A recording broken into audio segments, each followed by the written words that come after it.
Nigerians, this Lance Corporal Festus don't come out to tell Nigerian army forsake. You don't understand? You don't give them to forsake. After a video go viral, Nigerian army declare wanted for exposing them. You know, say anybody when this government declare wanted, the person they say the truth.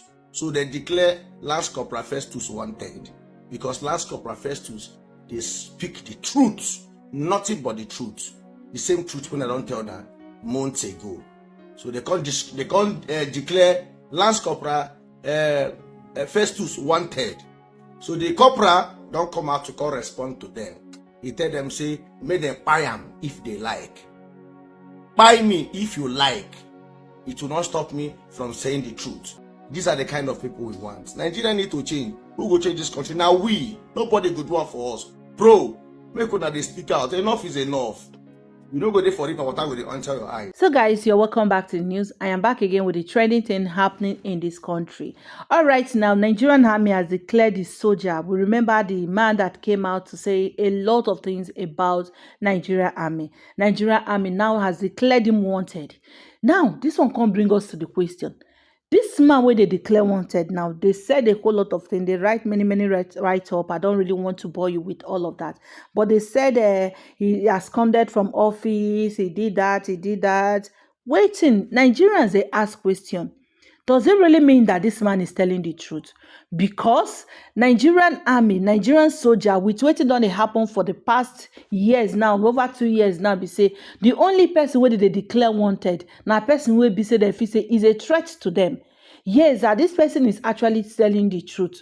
Now waiting Nigerians don't they react to. They say this guy now, for the main fact that is being declared wanted, means that this guy is really a threat to Nigerian army. That is what Nigerians are saying. I will allow you to watch that video. And also, there is an interview Mike on with Shenwu when she was interviewing a girl. The girl is from Anambra State.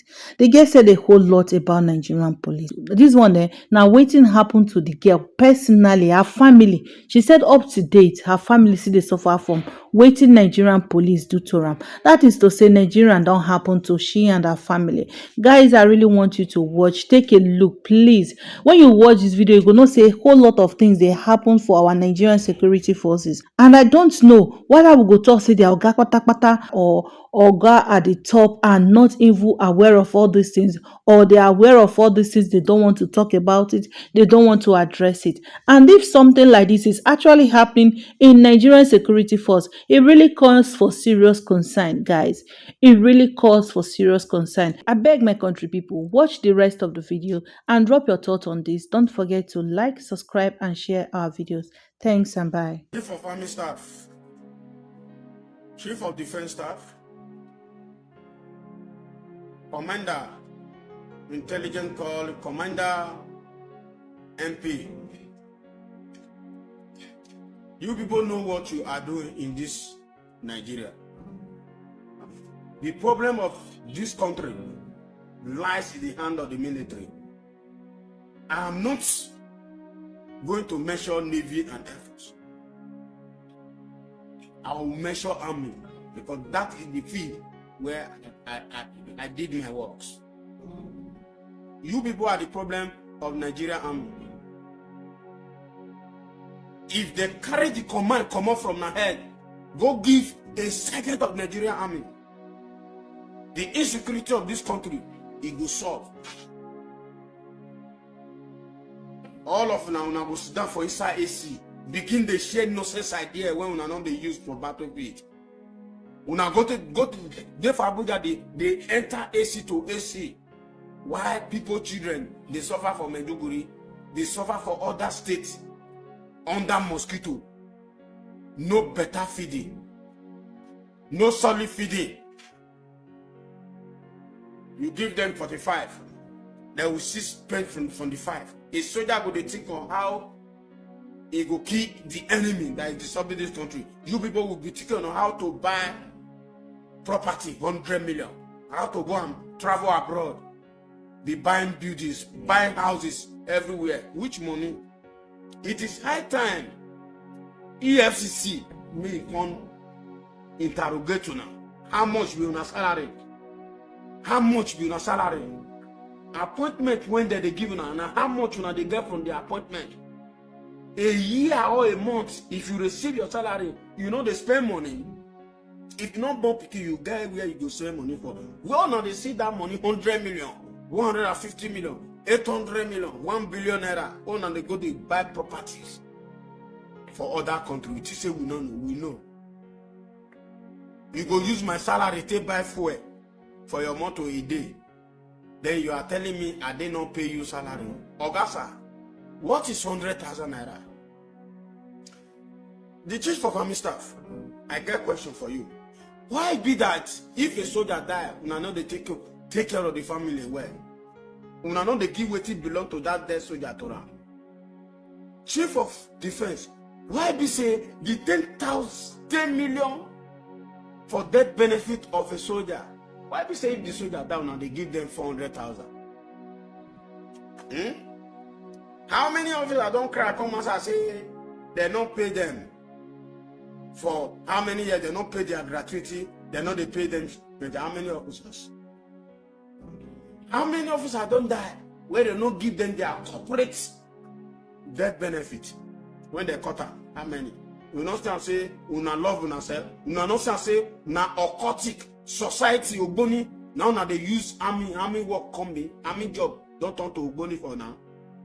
Where una have the right to hijack everybody's money. Then give peanuts. So now, other hand don't talk to baby when you go use all your rubber mouth. This word now from the whole commander of the Nigerian army. If you now see this video, you now be bad people. You now be bad people. You now go use from una mind, they swear for another man picking making no better. You now go they pray for una picking making the better. One officer is telling us that there is no how we and his son they be the same forever. But now we will guide you. You go learn in a hard way. I'm the cartel of other rank of the Nigerian army. Increase soldier salary. That 100,000 naira, the 53,000 naira when federal government increase for minimum wage. It's not enough. Make una increase soldier salary. Stop looting money, officers. Commander, stop stealing soldier benefit. Release the benefit. I'm against the benefit. I am against the benefit of other rank. Release the benefit so that they can live a better life the way one until they live. Other rank don't have chance to collect pass and travel abroad for a vacation for where 2 weeks. Even the 2 weeks una go remote am. Make a quick finish. Please, I not go beg una again. You have a brother called Chijioke, isn't it? Yes. And for how long now have you not seen your brother? It's been 12 years. 12 years. 12 years by November. What happened to Chijioke? Chijioke was arrested by the police in Anambra State, and when we got the call that they were, because it wasn't just him, they had gone for a child dedication ceremony, and so when we got the call that he was arrested, my mom went to the station at Ajali police station in Anambra State to effect his bail. When she got there, they told her that she can't effect bail because she was a woman, and so it was she just can't pay for his bail or get him released. So she had to call my uncle because my dad was already angry that Chijioke slept out that night. So How old was he 12 years ago? 20 years. He was 20 years old at the time. Yes. So he was arrested by the police and he was detained by the police. Yes. So my mom called my uncle to come help her bail my brother out. While my uncle was on the way, the police station in Ajali said they got a call from Okuzu SARS in Anambra to send everybody that is in their custody.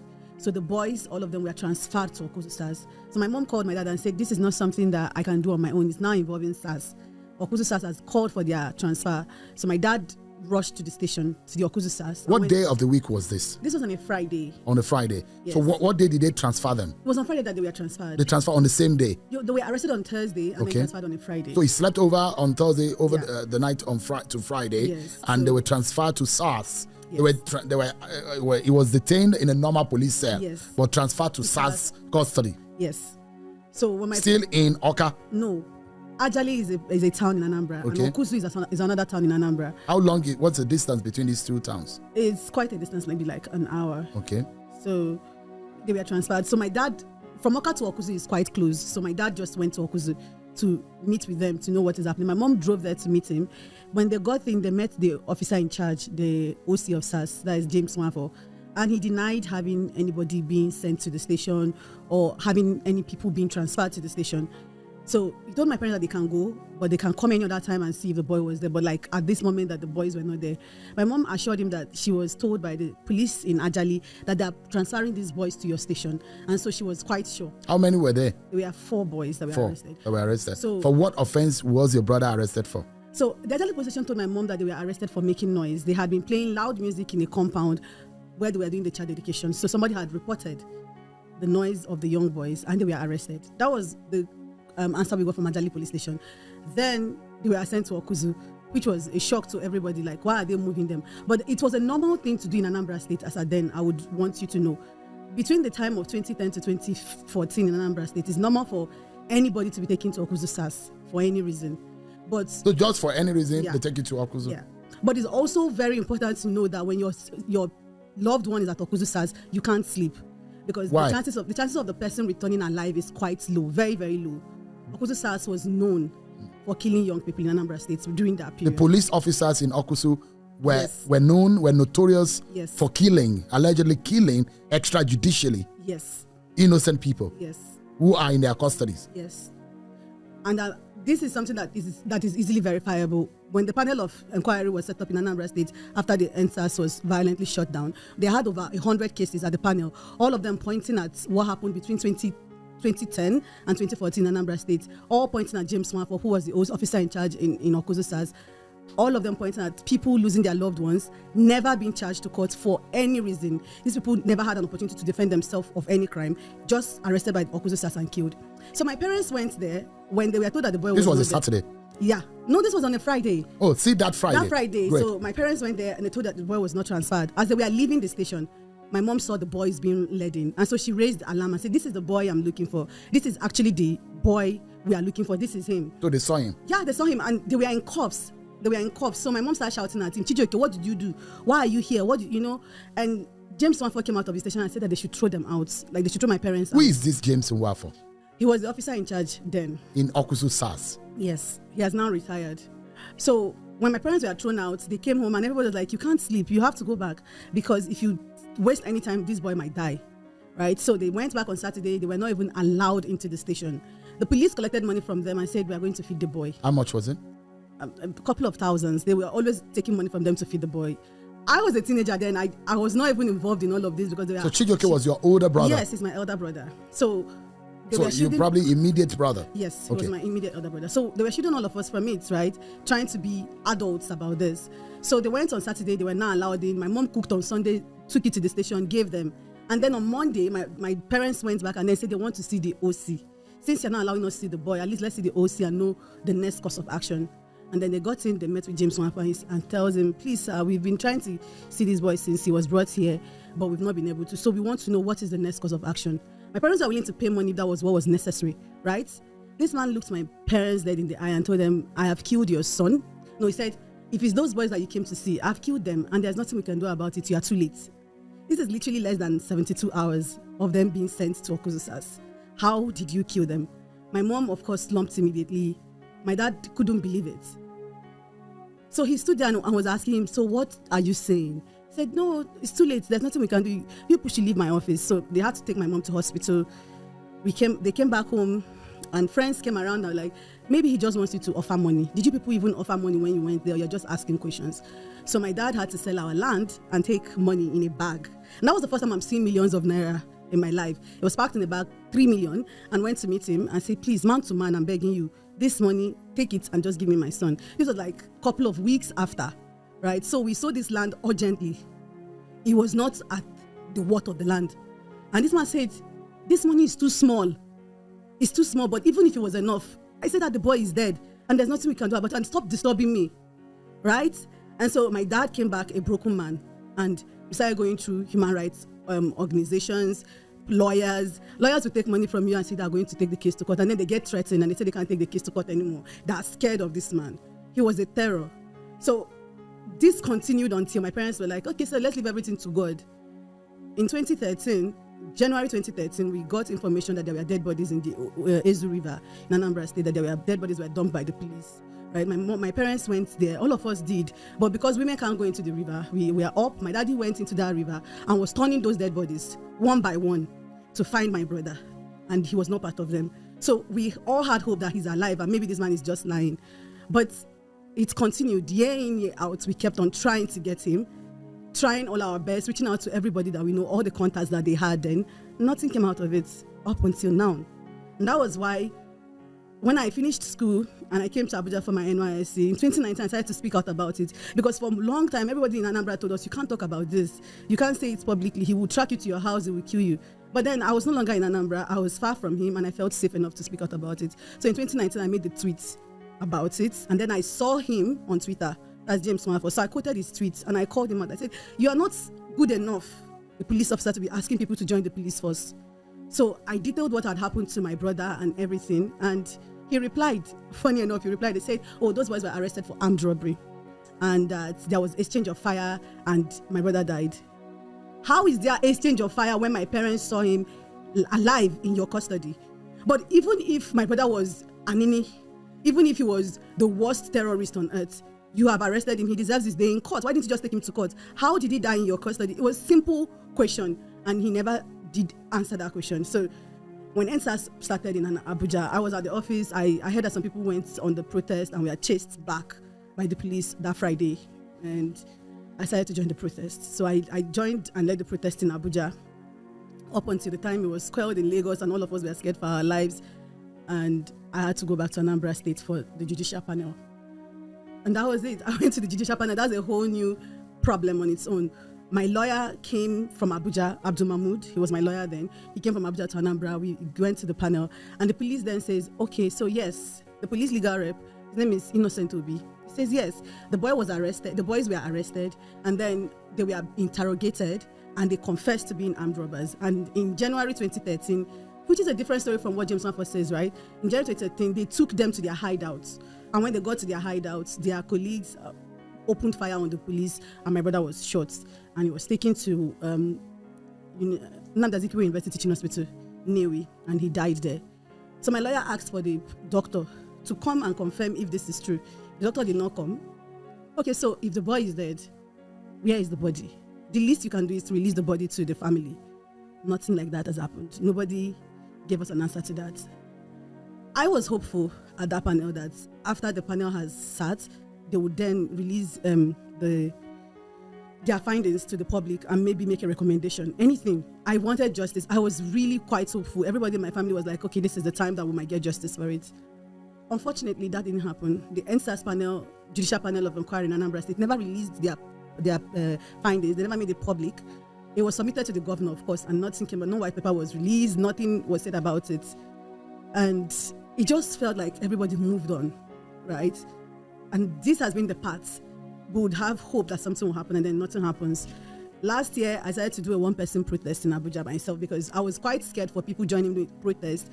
It was in July, which was ideally Chijoke's birthday. I was scared of doing the protest with people because a new government was just inaugurated. I don't know how they would react to a full-blown protest. I did a 10-day one-person protest in Abuja, and it led to my rep, Obi Orobu, taking my petition, finally like paying attention to me, of course, and taking my petition to the Public Petition Committee of the House of Representatives.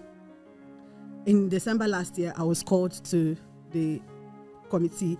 I went, the police did not come the first day. They came the second time of the hearing. They said that they did not have enough information. Bear in mind that between 2019, when I took over advocacy for my brother, to 2024, I've sent over 20 petitions. I got to a point where like I was a lawyer writing petitions every other day. The police acknowledged receiving my petition via email. I sent them an email. On Twitter, the PRO acknowledged seeing my petition.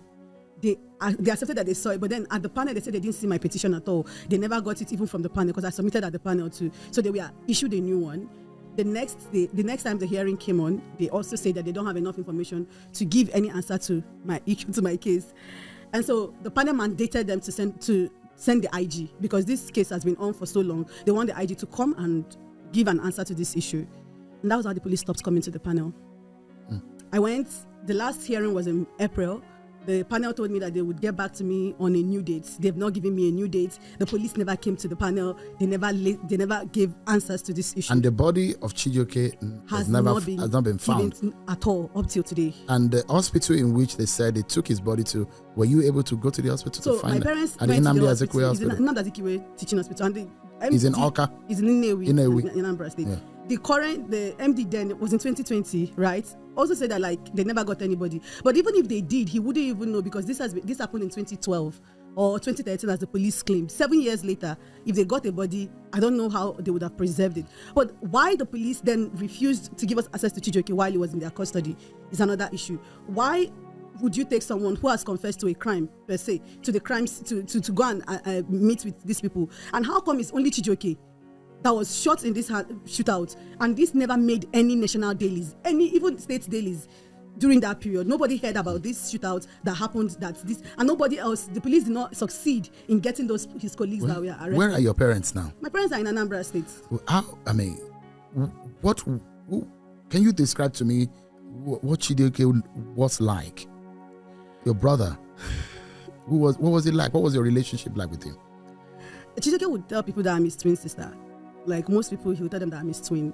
And many people did not know that he was older than me because of our closeness. But also, he's the second child of my parents. And, firstborns have a little bit of pressure on them. Chijioke did not have that. He was very easygoing, very fun. He loved dressing up. His favorite thing is to buy new clothes or new shoes. That's one of the things he loved doing. And he also draws. And he has a very silly sense of humor. He was really... If I talk about him, I imagine him alive. I just imagine him smiling or making fun of someone. He's very bubbly, has a very warm personality. And that was why he kept on playing tricks on people about both of us being twins. If you ask him, say, oh, that's my twin sister, so you can't talk to her and all of that. He was really very easygoing, and he had a lot of friends. What was his ambition like? What did he want to become in the future? He wanted to, if you ask him, he said he wants to be a businessman. And then he says, oh, he wants to go to school and study business administration. I kept on telling him that business administration, it doesn't necessarily mean businessman, but he wanted to be a businessman, buying and selling. Did he ever get to the university? He had written JAMB when this happened, and we didn't even bother checking his result or anything. Because he was nowhere to be found? Yeah, there was no need to check or see if he got admission. How much did you miss Chijioke? I am literally controlling myself to not cry. I love my brother to death. And that was why when everybody has moved on, I keep on pushing for it. That's why I did the protest. The one-person protest. It wasn't because it was fun. It wasn't easy. I was under the sun and rain. It was in July. And Abuja's sun and rain and how it comes. I was under that sun with my placard. And people were passing me in front of National Assembly, looking at me with pity eyes, and yet I still have not gotten justice. That's how far I can go for him. That's how much I love him. Do you imagine, for some reasons, maybe one day, maybe he's even alive? Do you imagine maybe somehow you might see him again, or maybe you might see his body? Is that what sometimes comes to your mind, flashes to your mind? Honestly, sometimes generally, we want to believe that he's alive. In the back of our mind, as a family, we have not yet accepted that he's dead. At least my parents haven't. I've come to the conclusion that there is 90% possibility that he's gone. I mean, the NSAS protest was viral. If he was alive, his picture, his name was called several times during that protest. He could have, I felt like if he was alive, he would have tried to make contact with us or something. But I don't know. I don't know. But I imagine that if I see him alive, I would be very, very grateful. If he gets his dead body, it will be closure for my family also. Because we need that closure more than anything, to know. The worst part is not knowing what happened.